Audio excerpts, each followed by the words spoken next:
Welcome back to Let's Talk Recovery. I'm Ryan Nolan. Today I'm joined by Taylor Janice, who has been sober since June 1st, 2025. Taylor's journey is defined by resilience. She has navigated dual diagnosis, letting go of her past, and a life altering health diagnosis during treatment and vision loss. Her story is a powerful reminder that recovery is a daily process and that treatment saves lives. Thank you, Taylor, for having the courage to share your story, and the floor is yours. I live in the wonderful state of Nebraska now. Um, I let's see, in 2023 is when I first started my addiction, my meth addiction. Mm-hmm. Um, let's see, um, I ended up in treatment at the well in Norfolk, Nebraska, Okay. and that place absolutely saved my life. Yeah. I did have a relapse last year, June 1st. Hmm.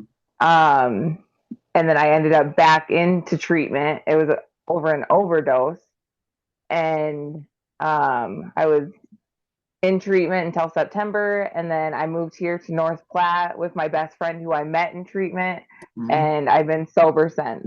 Okay. So The when you overdosed, was there like fentanyl in the meth or something? no, no, it was just a high quantity of meth. Oh, okay. So you overdosed on meth. All right. Okay. Yeah, Yep. yeah.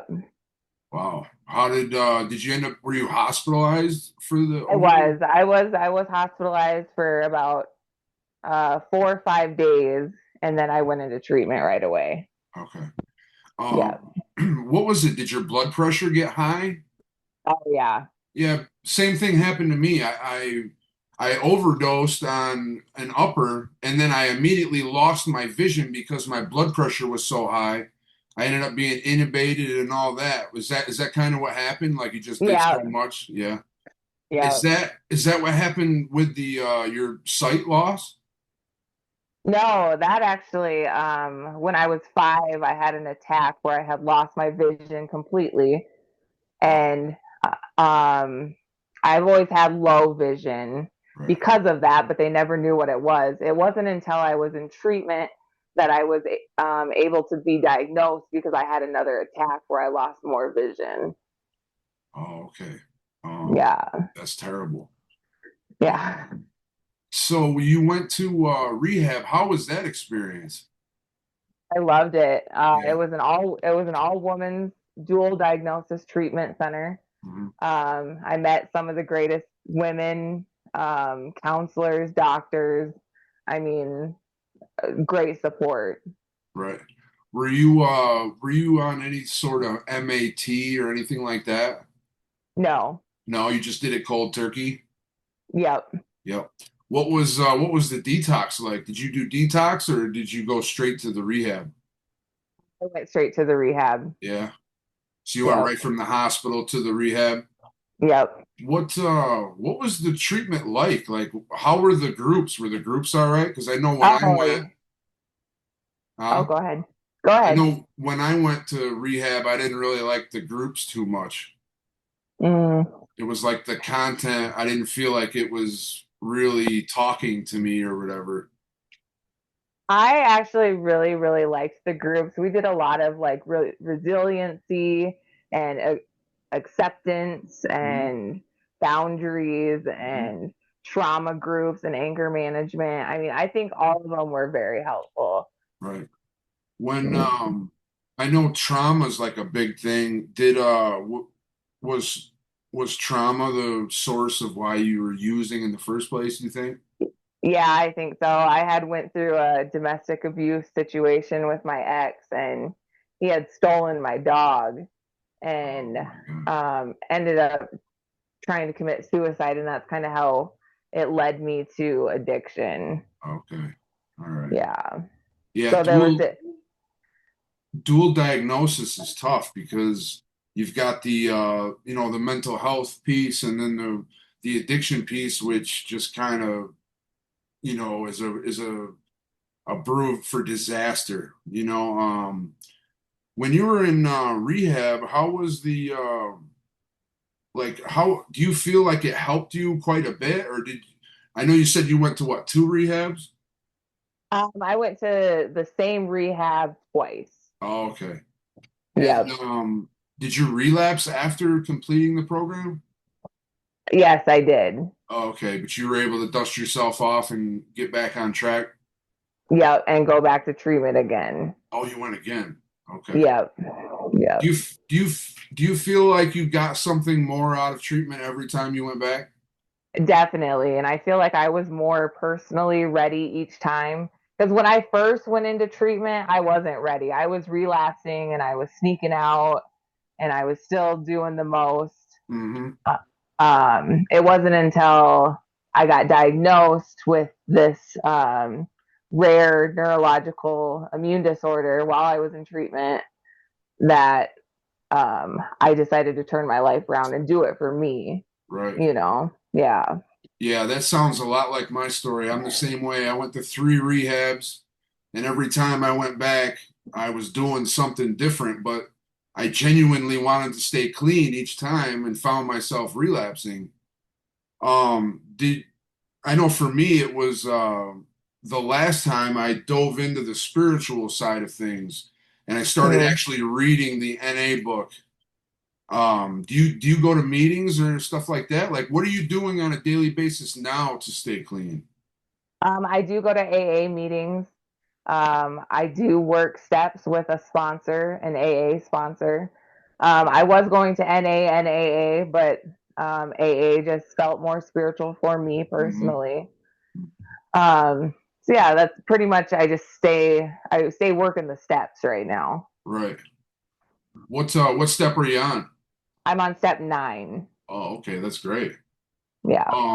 So for people that you think, or for people that are just starting out that might be watching this, what would you say to them to try to help to show or to let them know that there's hope, like there's hope in recovery?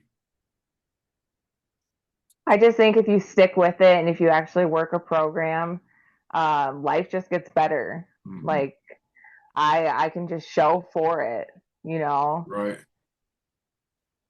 Yeah, it's we don't see a lot of change all at once, but Right. over time, a lot of things start to get better. Oh Um, yeah. how did you go about finding a sponsor? Funny actually, I just called the first number that was given to me, suggested, and I didn't know anything about her. I didn't even know what she looks like, but I knew I needed a sponsor. And I had asked her, "Hey, will you be my sponsor?" And she said yes, and that was it. That's great.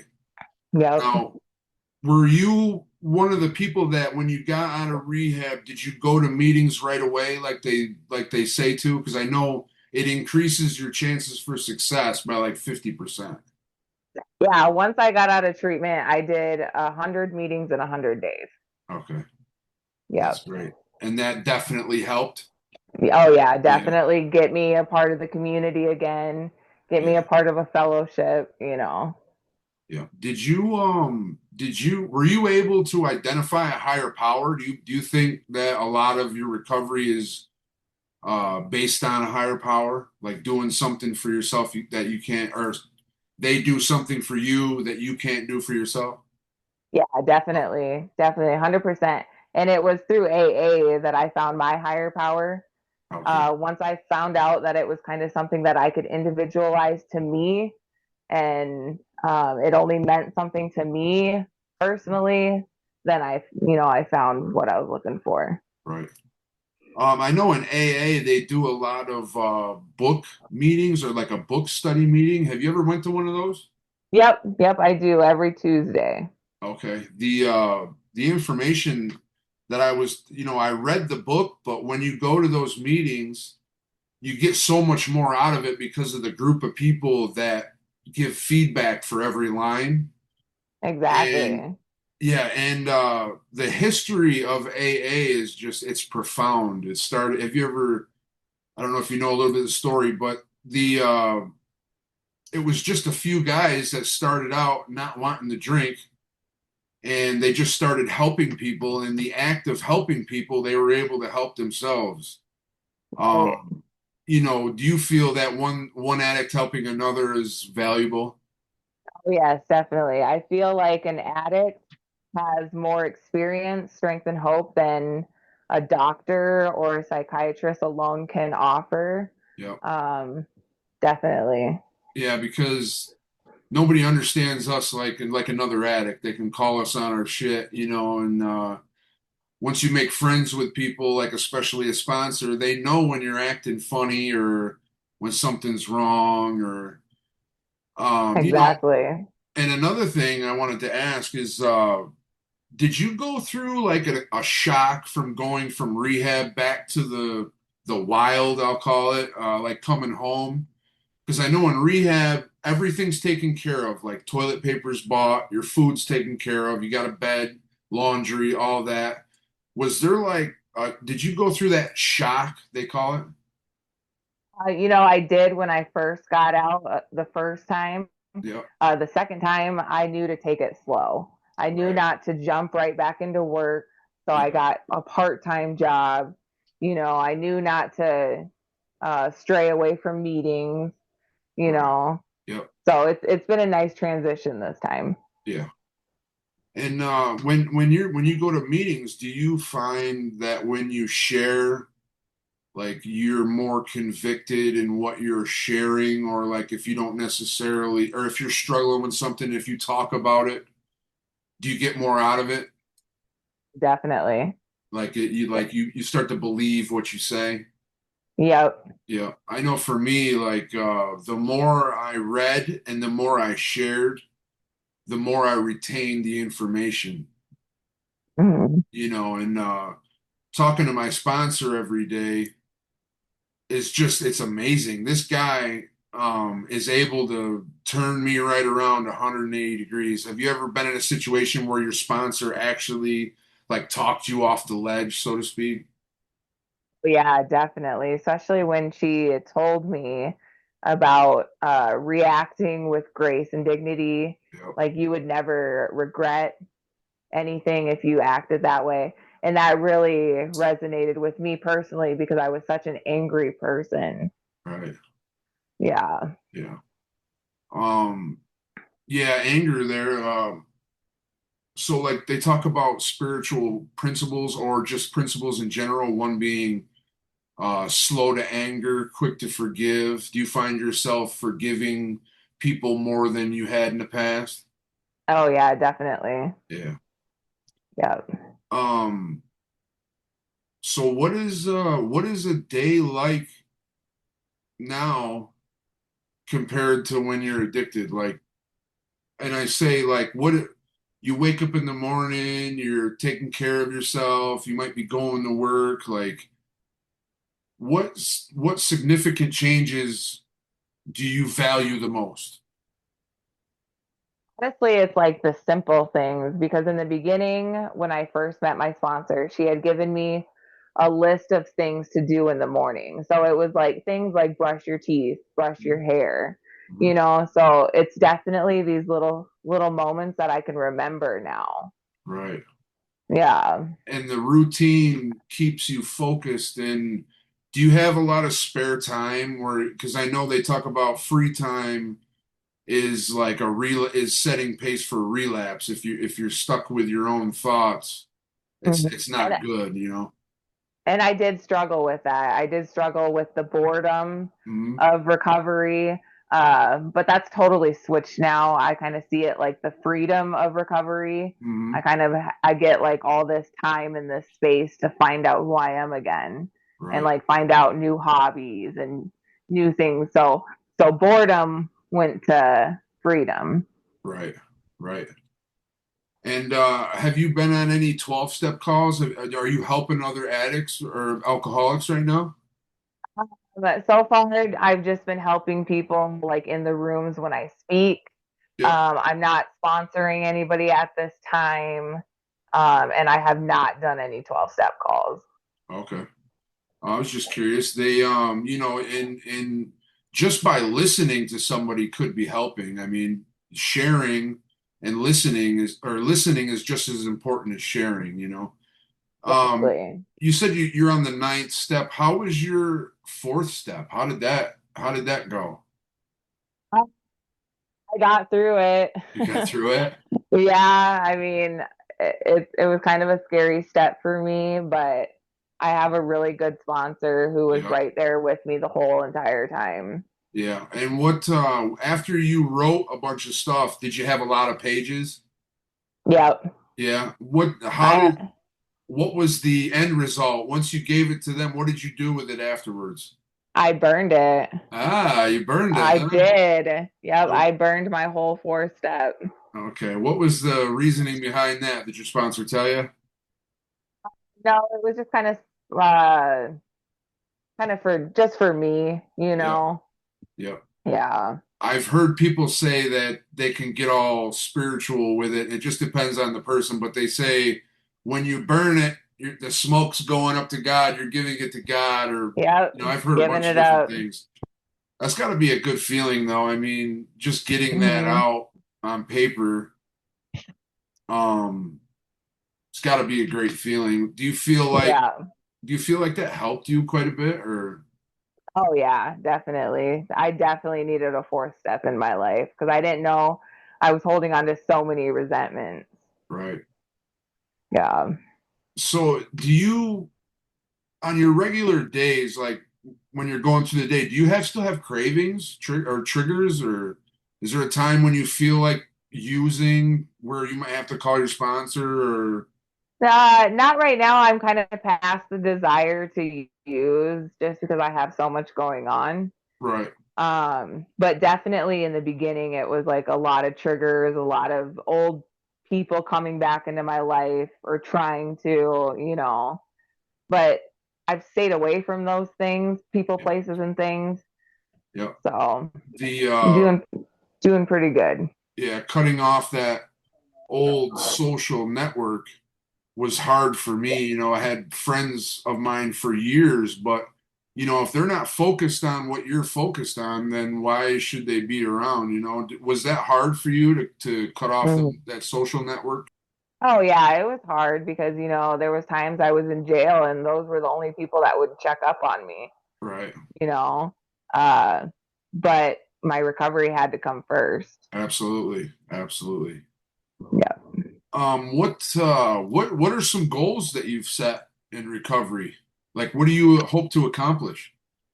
I definitely do want to become a sponsor at some point. Hmm. Um, Definitely want to get into more service work and like more higher positions in Right. AA. Definitely want to tell my story. And yeah, just pretty much just be open to helping others right now. Right. What do you think is the biggest hurdle for getting somebody to get into the rooms? I think it's just fear of judgment. Right. I think a lot of people care what people think, Right. and it keeps them away from things like that. Yeah. What would you say to them if they had said that? Well, I don't want to be judged, or I don't want to hug anybody. You know? I'd be like, first of all, you don't have to hug anyone, Right. Right. Um, Second, just nobody's there to judge at Right. all. Right. Everybody is there for the common purpose of staying sober. Right. Yeah. When I was in early recovery, I just struggled with relapse so bad. I was a serial relapser. I Mhm. could not put down the drugs. And something just clicked this last time. I started to explore spirituality. I actually started to read the book. I got a sponsor even before I left the rehab. Um, and then I just stopped trying to stay clean. I found that if I'm focusing on not using, I end up using, if that makes any sense. Mhm. But Yeah. just by doing the things that have been suggested, I find that it's working out. Do you Hmm. do you relate to that at all? I mean, do you find that the suggestions your sponsor's giving you are actually helping? Oh, definitely. 100%. Yeah. And Yep. I know in AA, what is it? prayer and meditation in the morning, right? Yeah, definitely. Do you have a home group? It's just one group here where I'm at. Okay. Do they meet Yep. 7 days a week? Yes, they Oh, do. they do. Okay. Yep. That's great. And what is that Yeah. right? Is that right close by? It's close. Yeah. Yeah. It's only like a 4-minute drive from me. Oh, that's great. Yeah. Um, what trying to think. What is what would you say to somebody that's scared to maybe get a sponsor? So simple. Just do it. Right. Yeah. I had to literally vomit the words out. Like bleh, I just said it, I was like Yeah. You just have dancing to around it for so like long. no matter how uncomfortable or awkward it is, just do it. Like it's so worth it. Like my sponsor, she has 21 years sober, Hmm. and surrounding yourself with people like that have things that you want, like that many years sobriety, it helps recovery too. Yep. Yep. Um, did you ever think that you would be clean from drugs and alcohol? No, no, I it was very normalized when I was growing up. Right. Yep. Yeah, I used to think that I would never be able to get where I'm at, like that initial going to rehab and getting out the other side was like so it would have been like me trying to get to Mars. It was just so unachievable in my brain. And another thing is how, does positive self-talk or like that inner critic, did that keep you sick or is it helping you to get better, like how you treat yourself? Because I know Yeah. we talk trash to ourselves most often. Do you talk more positive to yourself now? Does it help or? Yeah, when I was in treatment, we learned a lot about how to just kind of flip your thinking. Mhm. Um, so it was a lot of positive self talk and affirmation. Yeah. Yeah, and it. Have Have Go you ahead. ever heard of the rice experiment? No. So if you look on YouTube, it's called the rice experiment. They have three containers of rice, and the guy says all positive things to the one container and all negative things to the third container, and then he's got a control.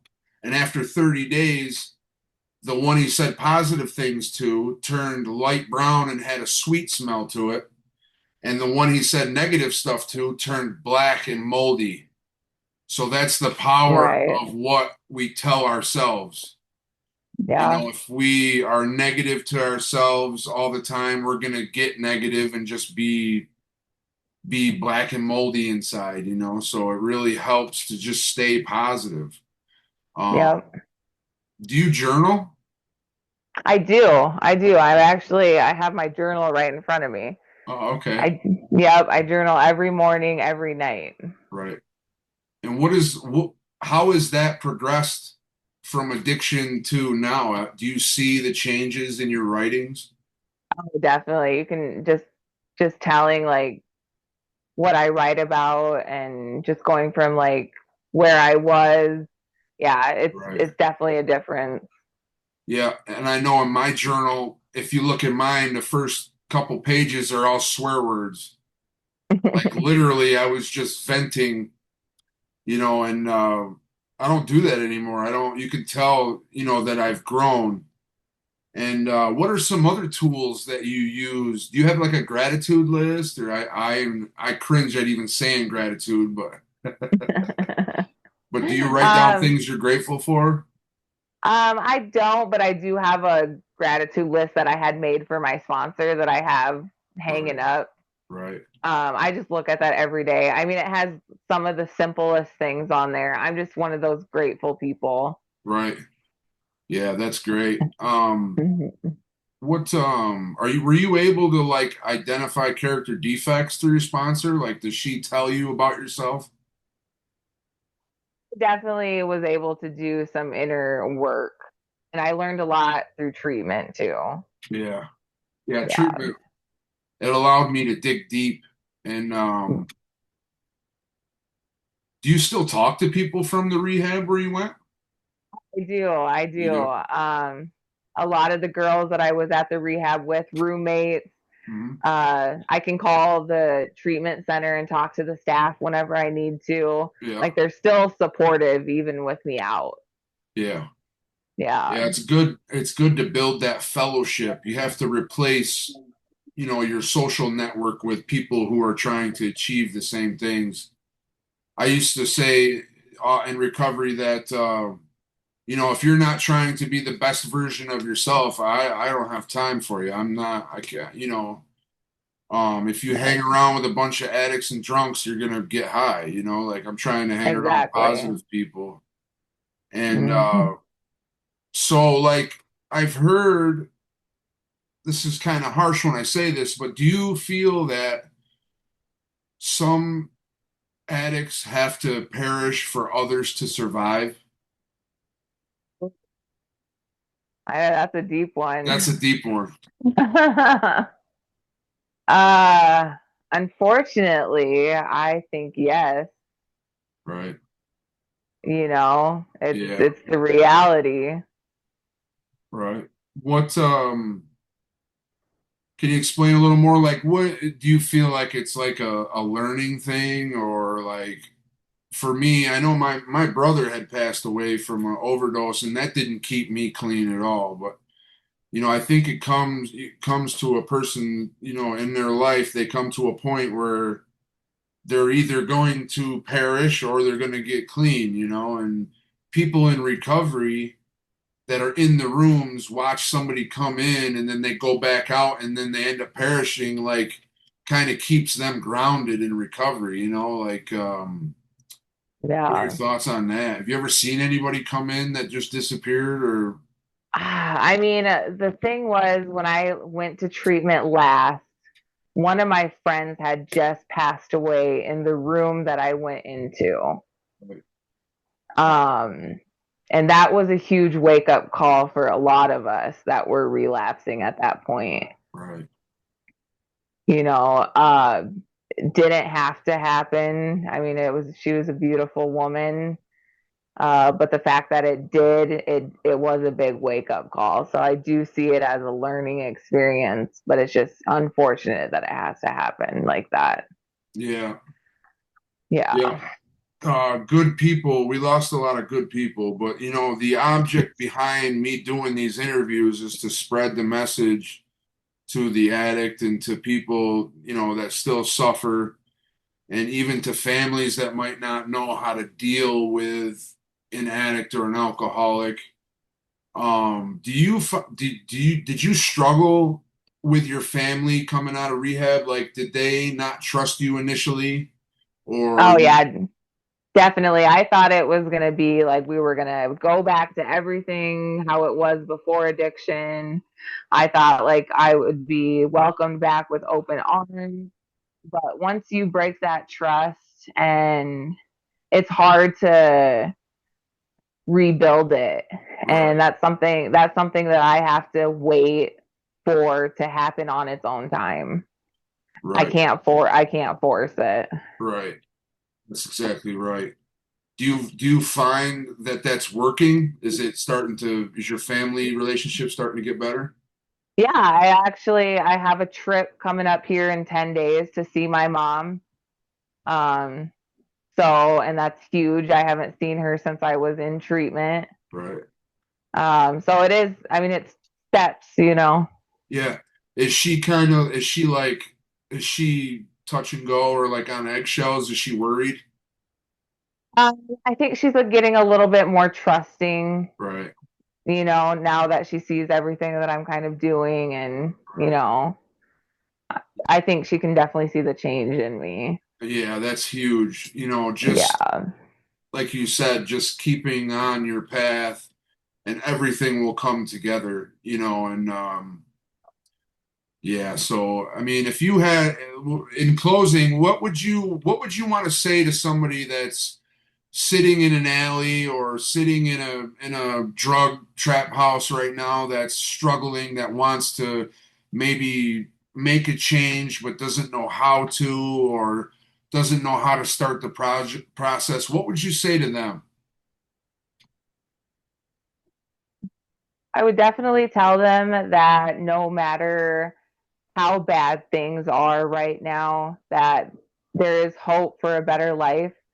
And all it really takes is reaching out. Right. Yeah. Yeah, learning to ask for help is hard.